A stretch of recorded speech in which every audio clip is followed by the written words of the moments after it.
Lo primero que me enamoró del capitalismo y la libertad, básicamente fue que es una máquina de sacar gente de la pobreza. Hace poco más de 200 años, el 95% de la población del planeta Tierra estaba por debajo de la línea de pobreza extrema, es decir, vivían con menos de $1 diario. Luego llegó el capitalismo y ahora, digamos, en un mundo que tiene 7 veces más de personas, hoy las personas debajo de la línea extrema es menos del 5%. La contracara a esto es un aumento fenomenal de la productividad. Si uno toma la historia desde el año 0 hasta el año 2000, el PBI per cápita se multiplicó por 12,9 veces. Sin embargo, en los años que van entre el 0 y el 1800, solamente subió 40%, todo concentrado justo después del descubrimiento de América. ¿Hasta qué? Hasta que llegó el capitalismo, sí, que generó la revolución industrial, y a partir de ahí, sí, el PBI se multiplicó por más de 9 veces. Es decir, lo otro que se percibe es una fuerte aceleración del crecimiento en el mundo. Y hoy el mundo crece al 3%. ¿Qué significa esto? Una explosión de crecimiento, una aceleración fenomenal de crecimiento, que a lo largo de 100 años vamos a estar multiplicando el PBI per cápita por 60 veces. Es decir, que en un siglo, ¿sí?, vamos a estar logrando 4,6 veces más de lo que logramos en toda la historia de la humanidad. ¿Qué es lo que sostiene toda esta magia? La libertad. Es el modelo de la libertad. Es decir, aquellos países que son más libres crecen más que el doble de aquellos que son reprimidos, ¿sí? ¿Y cuál es la consecuencia? Que aquellos que son más libres tienen un PBI per cápita casi 8 veces más grande que el PBI per cápita de los países reprimidos.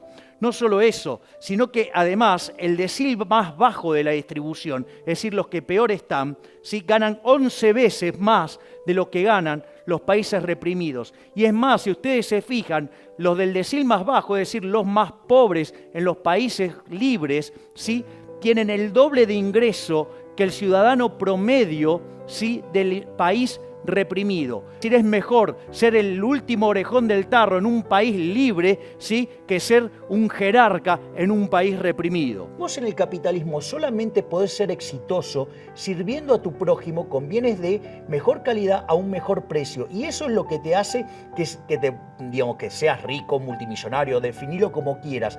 Y si vos vas a aplicar impuestos progresivos, es decir, vos vas a estar castigando a los individuos que más hacen por el bienestar de la sociedad. En los países que son libres, la pobreza es 25 veces menor, ¿sí? Y no solo eso, sino que además, sí, la gente vive más. Entonces, digamos, ¿de qué se sostiene toda esta lógica virtuosa? Son 5 instituciones, las 5 instituciones del capitalismo. Y estas van combinadas, por ejemplo, la propiedad privada con los mercados libres. Es decir, ustedes no pueden hacer transacciones voluntarias si no son dueños de los bienes que están transando. Y como consecuencia, es muy importante que no haya intervención del Estado, porque cuando supongan ustedes, sí, podrían ser dueños nominalmente de algo, pero el Estado le dice cómo usarlo, cómo disponer de ello, a qué precios, eso ya dejaría, sí, de ser libre. Por lo tanto, los precios no estarían cumpliendo la función que tendrían que cumplir, porque no tendrían sentido. Entonces, digamos, es muy importante la propiedad privada para que sean ustedes los que intercambian lo que está en juego, ¿sí? Y que lo hagan libremente. ¿Por qué? Porque eso va a registrar un precio y eso va a ser una señal que se va a transmitir al sistema, y el resto de los agentes de la economía se van a coordinar respecto a ese precio. Y ahí viene la tercera institución del capitalismo, que es la competencia. Es decir, que haya libre entrada y salida. ¿Para qué? Para que los recursos se puedan reasignar entre aquellos sectores donde el precio señala que ahí hay escasez y que hay problemas por resolver, ¿sí? Y como si todo esto fuera poco, aparecen 2 instituciones más, ¿sí?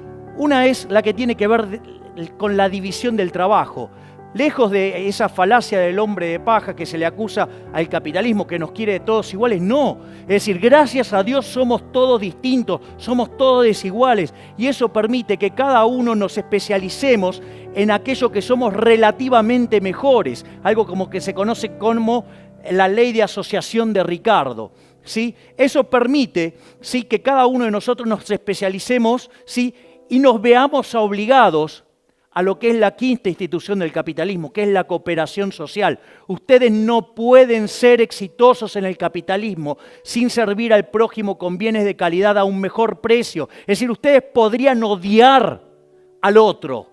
Sin embargo, como su progreso económico y su bienestar material ¿sí? depende sustancialmente de que su producto sea elegido por el otro, lo tienen que tratar bien aunque lo odie. Es decir, como decía Bastiat, donde entra el comercio, no entran las balas. Y ustedes solamente pueden triunfar satisfaciendo las preferencias del prójimo. Ustedes generan algo que sirve al mercado, que sirve a la gente, que le arregla la vida a la gente y además son productivos, se van a llenar de plata. Pero está bien que así sea porque van a ser benefactores sociales. Entonces eso permite ver de qué va la distribución del ingreso. En el fondo, la distribución del ingreso tiene que ver con cómo ustedes lograron servir al prójimo, es decir, cuán eficientes fueron arreglándole el problema a la sociedad. Y cuanto más productivos sean en ello, mejor les va a ir. ¿Qué hay acerca de la justicia del capitalismo? Entonces, ¿saben qué? Que todos los intercambios son voluntarios. El exitoso en el capitalismo no es ni más ni menos que un benefactor social.